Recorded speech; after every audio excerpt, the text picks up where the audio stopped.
자, 안녕하세요. 박성필입니다. 자, 오늘 HLB 보도록 하겠습니다. 자, HLB는 FDA 품목 허가가 보류되었습니다. 그죠? 동시에 CRL 보안 요구서를 받았죠. 내용은 두 가지였습니다. 비모 실사와 CMC. 자, 그렇다면 품목 허가가 보류되었던 원인은 비모 실사와 CMC 이 두 가지 내용이라는 것이고, 이 두 가지가 해결된다면 승인이라는 것이겠죠. 자, 특히 5월달에 인터뷰를 통해서 진양근 회장이 이런 말을 했었습니다. 파이널 리뷰 미팅에서 비모의 문제로 승인이 지연될 수 있다는 문구가 있었다. 자, 근데 그 비모 인스펙션은 긍정적으로 해결이 됐고요. CMC 실사도 완료가 됐습니다. 자, 애초에 약의 유효성이나 안전성을 걸고 넘어지진 않았죠. 약효는 이미 입증이 되었다는 의미입니다. 객관적인 데이터도 이미 대중들에게 공개가 되어 있고요. 자, 근데 이제 비모 실사와 CMC 두 가지가 모두 해소됐고 클래스2 최대 기한인 3월까지 시간이 어느 정도 남아있기 때문에 일단 긍정적인 모멘텀이 유지되는 것은 당연한 순서입니다. 그죠? 자, 근데 다만 주의할 점으로는 이제 항서제약의 캄렐리주맙 CMC의 경우 FDA 죄송합니다. FDA 측에서 구체적인 문제점을 제시하지 않았습니다. 알아서 추측해서 보완을 해야 하는 거였죠. 항서 측은 완벽하게 보완해서 제출했다라고 하지만 리스크가 존재하긴 한다라는 것을 인지하고 계셔야 됩니다. 품목 허가가 거절된다 이런 말씀을 드리는 게 아니라 항서가 CMC 보완에 있어서 헛다리를 짚었다면 또 한 번 지적사항이 나오면서 연기될 수가 있습니다. 리스크를 굳이 부정하고 배제하는 투자는 눈이 멀어서 도박하는 것과 같습니다. 반드시 유의하시길 바라겠고요. 자, 근데 그렇다고 하더라도 이제 기대감은 반영되어야만 하는 시점입니다. 자, 근데 위에 개인들 매물들이 좀 많이 포진한 자리가 있습니다. 자, 9만원이랑 10만원대입니다. 자, 요 자리 9만원, 10만원. 자, 요 자리가 이제 개인들 매물이 많은 자리죠. 5월달에 24년 5월달에 첫 FDA 품목 허가를 신청했을 때 CRL을 받기 전에 들어왔던 개인들입니다.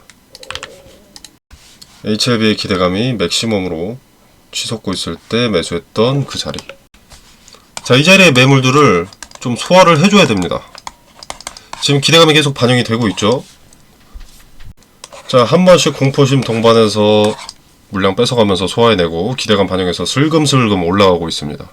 자, 이제 구정 연휴가 지나고 2월이 되면 3월까지 머지 않았기 때문에 본격적으로 기대감이 반영되기 시작할 텐데, 이때 많은 개인들이 물려있는 자리, 여기 9만원에서 10만원대, 여기를 터치하게 될 겁니다. 그리고 나서 또 공포심이 동반될 거예요. 9만원, 10만원에 물려있던 개인들이 본전을 찾았다고 매도하진 않죠.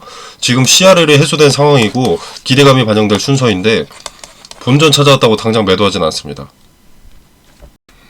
그렇다고 악의적인 뉴스를 퍼뜨릴 건덕지도 없어요. 비모 실사와 CMC가 해결된 것은 팩트이기 때문에. 자, 그렇기 때문에 줄 수 있는 공포심은 주가밖에 없습니다. 주가로 보여줄 수밖에 없습니다. 뉴스로는 흔들지 못하고 오직 주가로만 매도 심리를 자극할 수가 있죠. 공포심은 반드시 동반됩니다. 물량을 소화하는 과정으로 주가를 끌어올리기 전에 당연히 선행되는 과정이기도 하고요. 자, 주가로서 겁을 줄 때는 보통 시간외를 많이 건드립니다. 정규전 끝나고 3시 반 끝나고 6시까지 단일가 거래가 이루어지죠. 자, 시간의 상을 말면 다음날 시초가가 갭을 띄운 채로 시작됩니다. 예를 들어서 이게 전날 종가다, 뭐 이렇게 양봉이다. 자, 근데 시간의 상한가를 맞습니다. 요날. 자, 그럼 다음날 주가가 뭐 예를 들어서 여기서 시작합니다. 시초가가 여기서 이제 흘러내리면 시각적으로 보이는 장대 음봉이 상당히 길어집니다. 파란색으로. 자, 보시면 이날도 그렇습니다. 자, 이날 시간의 급등이 있었습니다. 시간의 급등으로 다음날 갭 띄우고 시작을 했고 여기서 시작했죠. 자, 그러고 나서 종가를 보면 어떻습니까? 마이너스 5.92%. 근데 차트 캔들을 보면 무슨 하한가 맞은 것처럼 길죠. 자, 이게 주가로 공포심을 동반한 매도 심리를 자극하는 패턴입니다. 그리고 다음날 귀신같이 매수세에 붙어버리죠. 물량 흡수하는 겁니다. 자, 만약에 HLB가 이벤트 일정이 정해져 있지 않았으면 계속 주가 우하향을 그리던지 아니면 오랜 시간 지속적인 횡보로 개인들을 지치게 만들 수 있는데 HLB 같은 경우에는 3월에 이벤트 일정이 확정되어 있습니다. 그죠?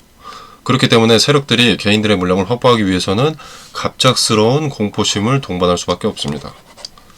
자, 이게 함정이라는 근거를 당일날 포착할 수 있다면 오히려 저점 매수의 기회, 예를 들어서 여기 산다거나 아니면 다음날 매수할 수 있었겠죠. 자, 이렇게 함정이라는 근거를 당일날 포착할 수 있다면 오히려 저점 매수의 기회와 물량을 더할 기회가 될 수가 있겠죠. 평단을 낮추고. 자, 세력을 역이용할 수가 있는 겁니다. 자, 이게 이벤트 일정이 정해져 있고 머지 않았기 때문에 오히려 힌트가 될 수 있는 겁니다. 자, 주가 폭락했다고 다짜고짜 매수하라는 것이 아니고요. 의미 있는 지지의 근거를 보고 분할로서 분할 매수, 분할 매도로 접근을 해야 됩니다. 자, 이제 분 단위로 봤을 때 어떤 특정 자리에 닿으면 매수세가 커지는지를 봐야겠죠. 이렇게 거래가 많이 실린 자리들의 공통점들을 찾는 겁니다. 그리고 그게 또 일봉에서는 어떤 자리가 되는지 판단을 하는 것이죠. 그리고 분 단위로 봤을 때 어느 특정 자리에 닿으면 매수세가 커지는지를 확인을 해봐야 되는데 그 자리가 과거의 데이터에서도 의미가 있는 자리여야 되고요. 자, 과거의 데이터에서 의미가 있는 자리라는 것은 뭐 이런 자리를 말하는 겁니다. 거래가 동반되어 있으면서 대량 거래가 동반되어 있으면서 어떤 단기 최저점, 뭐 저항을 수차례 돌파를 했으나 무너진 의미 있는 저항의 자리.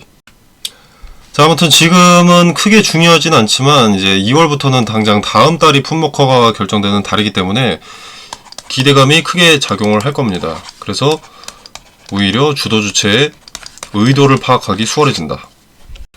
이제부터는 차트에 매일매일 힌트가 나오는 것이다. 자, 그리고 이제 개인들의 매물이 많은 이 9만원, 10만원대 물량을 소화하게 된다면 본격적으로 기대감이 반영될 가능성이 높습니다. 왜? 개미 물량 털어낸 거니까. 별거 없습니다. 개인들 털어냈으니까 이제 올리는 겁니다. 네, 그래서 9만원, 10만원대가 가장 중요하고요.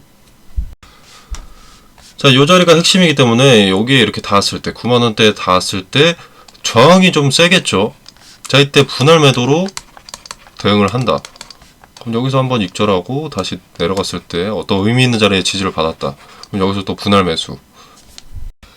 자, 이런 식으로 내 평단과 물량을 관리하는 겁니다. 자, 그리고 이제 세력들이 이탈하는 것도 대비를 해야 됩니다. 세력이라는 집단은 승인에 가깝다고 평생 들고 가지 않습니다. 대량 물량 이탈은 반드시 동반됩니다. 그래서 기대감만 이용하는 것이 상책이다라고 한 3천만 번 강조를 드리는 거고요. 기대감이 반영됐을 때 전략 매도해라 라는 것이 아닙니다. 승인받으면 매출에 직접적으로 영향을 주는 것은 사실이기 때문에 주가가 더 상승할 수 있죠. 더 상승할 가능성이 높죠. 메리트가 있습니다. 충분히. 그래서 분할로 리스크를 최소화하면서 대응을 하자는 겁니다. 어떤 시점에서든 주가가 뭐 여기에 있던가 여기에 있던가 고가거나 저가더라도 그 시기에서의 저점, 고점은 존재를 합니다. 그죠? 100만원에 사서 300만원에 팔든 10만원에 사서 30만원에 팔든 수익률은 같습니다. 승인되고 주가가 안정화되고 나서 저점을 찾으면 그만입니다. 그때 되면 못 사는 거 아니냐? 그럴 일 없습니다. HLB는 상장 주식수가 1억 3천만이고 대주주 지분을 제외한 유통 주식수도 1억 1천 몇백만이 됩니다. 자, 내가 3만원에 샀는데 이 주식이 50만원 갈 것 같다. 당연히 욕심나죠. 근데 그 욕심이 눈을 멀게 합니다. 리스크를 내가 직접 떠안는 투자를 하게 만듭니다. 그렇기 때문에 분할은 선택이 아니라 필수라고 생각하시는 것이 투자에 더 도움이 되고요. 투자 메리트보다는 리스크를 최소화하는 것이 가장 중요합니다. HLB에서 지금 당장은 3월에 있을 품목 허가에 대한 기대감만 활용해서 분할로 일부 수익을 챙기고 주도 주체가 엑시트하고 나면 그 시기 저점을 찾아서 분할 매수로 대응하는 것이 리스크를 내가 직접 덜어내는 현명한 투자라고 생각을 합니다. 자, 텔레그램 방에서 디테일을 설명드리겠습니다. 실시간 대응을 해야 되기 때문에 텔레그램 방을 통해서 매일 의미 있는 자리와 그 근거를 설명드리도록 하겠습니다. 또 매수 타점과 매도 타점으로 유효한 자리들을 말씀을 드릴 텐데 당연히 매수 자리의 근거와 매도 자리의 근거도 함께 설명을 드리겠습니다. 텔레그램 방은 영상 설명란에 보시면 더보기 버튼이 있습니다. 이 버튼을 누르시면 이렇게 텔레그램 방 링크가 기재되어 있고요. 입장, 퇴장에 제한 없이 자유롭게 이용 가능하십니다. 이 공간 안에서 제공되는 정보 일체의 금전을 요구하지 않고요. 도움이 되신다면 구독과 좋아요는 꼭 좀 눌러주시면 감사하겠습니다.